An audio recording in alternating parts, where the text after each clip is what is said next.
Hi, I'm Sandra. I'm 16 and I'm fantastically rich. Funny thing is, I've never met a man richer than me. And I'm sure no one got as rich as I did at such a young age.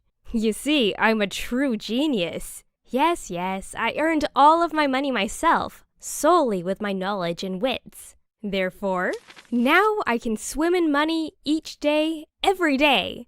Oh, what a pleasure it is to have tons of money and be able to buy anything. Of course, my contemporaries envy me. I pity them. You see, they can't come up with anything useful, and therefore achieve nothing. They can only cry to their friends and parents, wallowing in self-pity. And of course, it's incredibly easy for them just to blame me for being rich, and supposedly super selfish. But now, my former friend sues me, and for the perfectly absurd reason to boot. Wait a second, I'll tell you everything about that. You see, it was all great. I just lived happily and harmed no one. And then, boom, I received a subpoena out of the blue. Well, I definitely didn't plan to sue anyone, because I did nothing wrong or illegal. I was incredibly surprised, and when I learned the name of the person who wanted to sue me, I was shocked. It was Joe, my former friend Joe to be more precise. Once we were best friends, but that time had passed, and now he wants to see me again, in court. Funny thing is, he decided to sue me for the rights to my mobile app, the app that I created completely by myself. Joe insists that it was his idea, and even his implementation, and I stole everything and created my own project. Okay, my good friend Joe. Let's figure out how it really was. One of these days, when we sat at a cafe and had some small talk, he said something about a possible future application designed to make lives of many people as easy as possible and help them. He also mentioned that such an app would be very profitable. Just to be clear, he was speaking in general terms and never mentioned anything in particular. That was even a full-blown idea. Really nothing but a piece of daydreaming. All in all, not a thing to be stolen or anything. Well, okay, let's assume that I really took the idea from him. Let's even say that it was his implementation of the idea. So where's his copyright, huh? There's none. You know why? He's got no rights to the app because it was me who created it, not Joe. I spent several months of my time developing the app, hardly slept, worked day and night. I even sacrificed my sight for that. I wrote the app all by myself. I made the advertisement. I hired a professional developer for him to fix all the small bugs. I did everything. And he did nothing. An idea costs nothing without a person devoting his or her time to properly implement it. And now Joe wants to sue me and says that he has the rights to my app. Okay, Sandra, relax.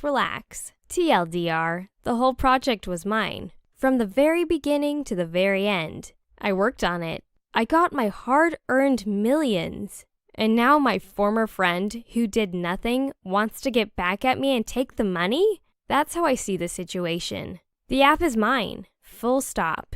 I even tried to explain that to Joe, but he hung up in my face. I'm sure of my victory in court, though. Joe did nothing. I did everything. He's got zero proof, and that's it. Funny thing is, I kinda pine for our cafe meetings. Of course, I'm free to dine at any cafe and restaurant I want nowadays, but we used to have such nice brainstorms, and without them, I'm all out of ideas now. Once, I even wanted to visit Joe, make amends and renew our friendship. Of course, it was before he decided to sue me, and now he's not even answering the phone. Guess we'll see each other in court. No sooner. And that's pretty sad. So what do you think? Was it right for me to do the app without him? Well, it kinda was my idea anyways. Or was it?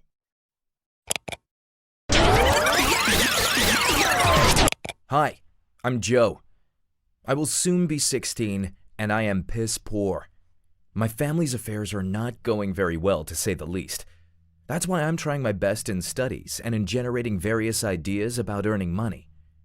I have to think up something to provide for my family and myself. Well, actually, I did have the chance to become rich and solve all our money problems, but that chance was stolen, taken from me. Everything happened a year ago. Sandra and I were drinking coffee at our favorite cafe. Sandra was not my girlfriend. She was my best friend, with emphasis on was. So we sat in a cafe, drank coffee, discussed future projects, and then an idea came into my mind. No, an idea, with all capital letters. It was like a revelation. I suddenly realized what I wanted to do in life, what I should create to the benefit of people. And of course, now I knew how to make a good living for my family. I came up with a new application that later turned out to be extremely popular. I'm even sure most of you use it now. Yet I didn't get any profit from it. And here's why. So, first of all, I shared my idea with Sandra. Initially, she was shocked by the course of my thoughts. She said that such an app was impossible to be translated into reality. Well, actually, Sandra did not particularly believe in me. My best friend even advised me to forget about my idea. Therefore, our improvised coffee meeting ended poorly. However, I did not abandon the idea. I knew that I was able to make it a reality. My confidence was unshakable. So I started to work on my dream. To be honest, the work almost turned into a disaster. I fell behind in my studies, skipped school a lot, and almost failed the exams as a result. All my time, all my energy went into the app's development process. I labored tirelessly day after day, thinking about the glorious future full of happiness, respect, and money. I was motivated to the extreme, and I never stopped believing in myself. Finally, I got to the finish line, and I really wanted to tell someone about what I was doing and what was already done. Sandra was my closest friend, and a very smart person. She was able to understand both the complexities of my design and the level of effort I put into it. So I called her and invited her to my place. I only told her that we would talk in private because we needed to discuss something very important. She came soon, and I was stunned. My best friend wore a short, tight dress, the kind of which I had never seen her in. You see, Sandra always was a dudette. She loved jeans, sneakers, hoodies, that kind of stuff. And now she was in a dress that really flattered her figure. Honestly, I'd never even perceived Sandra as a girl before. She was first and foremost my friend. But at that moment, she looked fantastic, and I was unable to ignore that. Sandra behaved very strange all evening. She acted with certain defiance, randomly touched me, came close enough that I could feel her breath. I didn't know how to respond to that, so I was just trying to ignore her actions to the best of my ability. You see, I really wanted to show her my app because I valued her input. And finally, the moment had come. I led her into my room, switched on the computer, entered the passwords. She opened the app and gasped. Now Sandra looked like her usual self, bright, energetic, full of curiosity and wonder. She asked me so many questions and wrote each of my answers down, including all of the passwords. She talked so much, praising me, praising the app, imagining its future. And then she kissed me passionately. I answered the kiss, we ended up in bed, and that was it. In the morning, when I woke up, I saw my computer turned off. Although in the evening, when we jumped to bed, it was still on. I immediately turned it on, tried to launch the application, and found nothing. The app was deleted from my computer altogether. It had disappeared together with Sandra. Then I understood everything. I called Sandra, but apparently she blacklisted me. I went to her house, knocked on the door for a long time, but nobody opened. My former friend never appeared at school.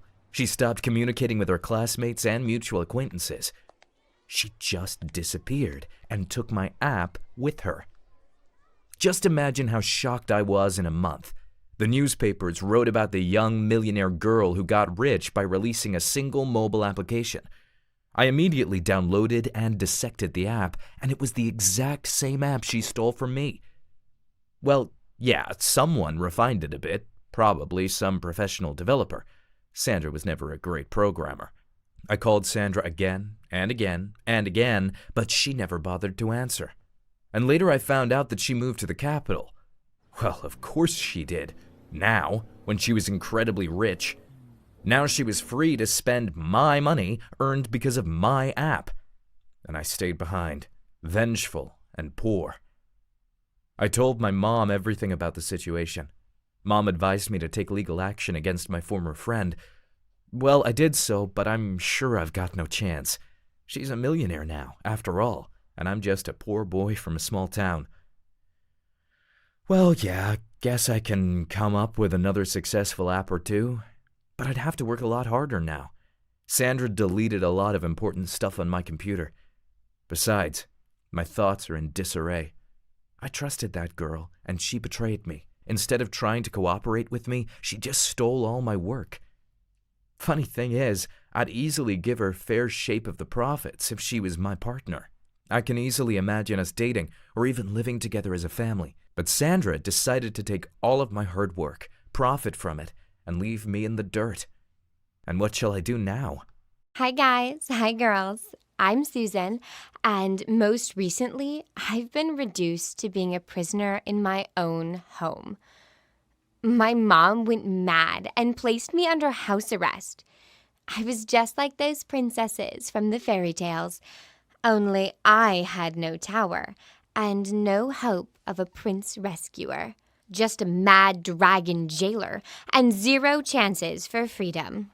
It's always been just the two of us, my mom and I. Of course, there should have been a dad, and once there was, but my mother never talked about him. All my friends were kids from intact families, and they told stories about how their dad spent time with them and loved them. Listening to those stories, I felt kind of inferior, really.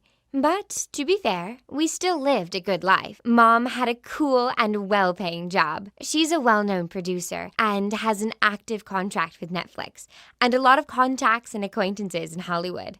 All the doors were open for us. Of course, we didn't live in Los Angeles or Beverly Hills, yet our house still looked more like a palace, and money was never a problem for me. It turns out that Mom and I didn't get to see each other too often because of her work. But when I was a little kid, she somehow still managed to find time for me. We even had this really fun ritual of our very own. Every evening, she came home no later than 8 p.m., and she would listen to my stories and then read me a bedtime story. However, when I got a little older, Mom stopped leaving parties with the stars for the sake of our tradition. But she still called home at 8 p.m. each day, without exception. Now, when I became a teenager, Mom decided that it was time for me to take part in the family business and started taking me with her. It was so cool. I got to meet with legendary actors and singers and musicians.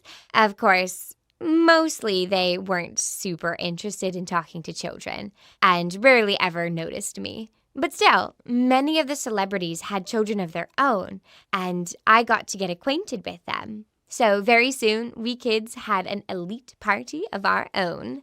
Now, we weren't Trustfarians or anything like that. Just a group of friends from rich families. That's all. Mom wasn't too glad about my new friends. She told me a lot that I had to remember my roots and that money wasn't everything. Still, I had way too much fun partying and boat riding and spending day after day with my boys and girls. But this turned out to be the first serious quarrel with my mom. She forbade me to ever skip school and reminded me about some important exams and even took my credit card away. So naturally, I got super mad and ran to my friends. Since then, our life has turned into a cold war. I didn't obey my mom, and she got super angry at me. But somehow, I finally managed to kind of smooth things over. My grades became okay again, and I stopped skipping school, and Mom finally calmed down. And for the sake of her peace of mind, I even restrained myself from doing too much clubbing. Then, that's when the incident happened, and I would never forgive her for what she did. One of my friends lost an expensive bracelet, and my own mother found it in my stuff. Then she immediately decided that I was a thief. What? I honestly have no idea why. That very evening, she locked me in our house. She said that I can't be released since I was a thief, and our house would turn into a fitting prison for me. Well, not the whole house.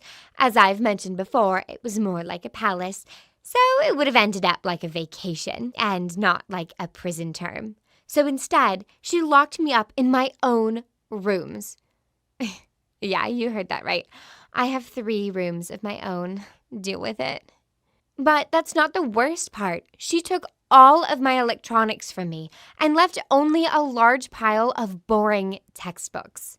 At first, I thought that the punishment wasn't going to be lasting very long, and I would be released soon. I mean, school was going to be starting, of course, and Mom always insisted that I should continue going to school. And you can't go to school when you're in prison. And classes were going to begin in only 2 days, so I figured I wouldn't be locked up for long. Well, at least that's what I thought.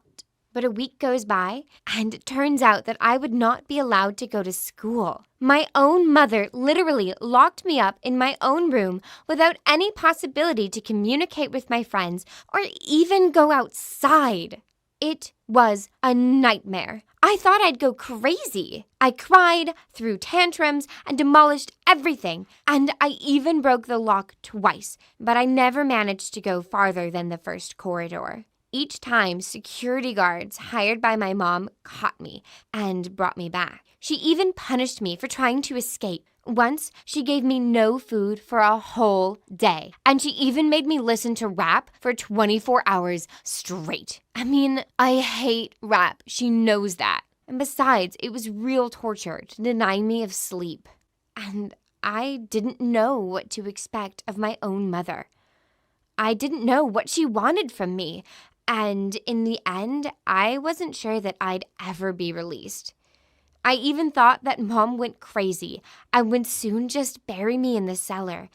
I tried to escape, but was never successful. But once, I got lucky. One of the guards dropped his phone near my door, and I was able to get it without any problems. The guy must have been really clumsy. Oh, or maybe my friends just bribed him. I like to think I'm a smart girl, and I saw lots of films about spies and the like. So I didn't call the police at first. No, I called the newspapers and told them everything, all about the tortures I endured in my own home. I described everything in detail, so that those ink-stained wenches sounded almost ecstatic. But then the phone died, so I could only sit and wait and hope my plan would work. The police did not come to our house immediately, but when they did come, they brought a search and arrest warrant. My mom got arrested, and me, her poor prisoner, got saved. Hooray! Happy end. I've never even seen my mom since then. I know that she still works with celebrities. The story with my imprisonment ended only with a fine. Her reputation suffered a blow, of course, but that's Hollywood we're talking about. Nobody there was particularly surprised about such an event. And now I live all by myself in a rented flat and feel really happy. My mom has to pay me some severance fee, and that's enough for me to enjoy my life. As for me, I really think that was a nice retribution for my suffering. I did nothing wrong. She had no need to keep me under lock and key like I was some criminal. Hi, y'all. I'm Janet, Susan's mom. Yeah, it was me who locked up my own daughter in our own home and kept her there for several months. And I regret only that my plan failed. I never actually planned to have a baby. Even now, I don't know who Susan's dad is. You see, at the time, I was just getting into the business and partied a lot with random celebs. Those parties, of course, were rich in alcohol and other substances as well. When I discovered the pregnancy, I decided to give birth. Why not? I've got enough money, and always could hire a nanny or two to help me with the baby. Besides, it was great to have somebody to love and be loved by, and not to be afraid of betrayal. At first, parenting was hard. I didn't know much, and I had no idea how to raise kids properly. But over time, I got better at that and could no longer imagine what life was like without my beloved daughter. I really enjoyed spending time with her. Despite my friends and colleagues laughing at me, I simply did not care about their opinion. I knew that at 8 p.m., I should be at home and to read some tales to the most wonderful girl in the world. Everything went well until I ruined my heaven with my own hands. I decided to show her what my world looked like. And the world of celebrities isn't for the young or weak of spirit. Earlier, I was raising my daughter trying to protect her from the horrors hiding under the glittering facade. But now, she's witnessed the glamour of such life and was instantly charmed by it. Well, at first it was kind of cute, but then everything went astray. When I first saw my girl with a drink, she was 16 at the moment. I considered it a normal situation. You see, all the kids her age try drinking sooner or later, and my daughter was able to hold her liquor and feel confident in high heels at the same time. But then the disaster struck. Her friends were popular kids. Spoiled since birth and growing up unattended like weeds, took my Susan down with them. She began to skip school, lied to my face, lied to anyone who could somehow bring her back to a normal life. And she did all of that just to enjoy partying at another club with her boys and girls. At first, I blamed it on her being at a transitional age. I thought that eventually she'd grow older and wiser. Well, maybe at first that was just an ordinary teenager's rebellion. A protest aimed to prove to everyone that she was an adult. But later I found some pills in her bag. You know what pills I'm talking about, don't you? Of course, she told me those were her friends and not hers, but I recognized the symptoms. Susan's red eyes, dilated pupils, broken skin around the mouth. There is no doubt. My daughter got into drugs. I took the credit card from her. I thought that without money, she couldn't do anything stupid. But it was another mistake of mine. Susan began to steal. From me, from her deranged friends. Worst of all, she stole on impulse. And later, after she sobered up, my girl always forgot about what she had done. How do I know? Definitely not from Susan herself. The addiction turned my daughter into a very skilled liar. So it seemed reasonable to me to hire a detective. He was the one who provided me with all the info. So then I moved into action and locked my girl at home. Of course, I wasn't going to bury her in the cellar. I wanted to send her to a drug dependence treatment program at a private clinic overseas.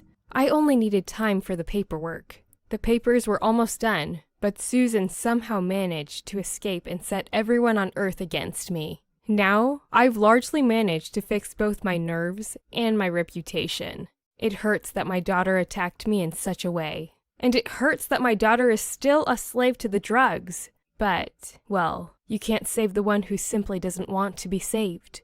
Well, in the end, I just kind of burned out. If Susan wants to think of me as a monster and ruins everything, let it be. Maybe someday she'll figure out that her life's falling apart. Who's wrong here and who's right? What do you think? Tell us in the comments. Like the story and share the video with your friends. And stay safe. See you soon.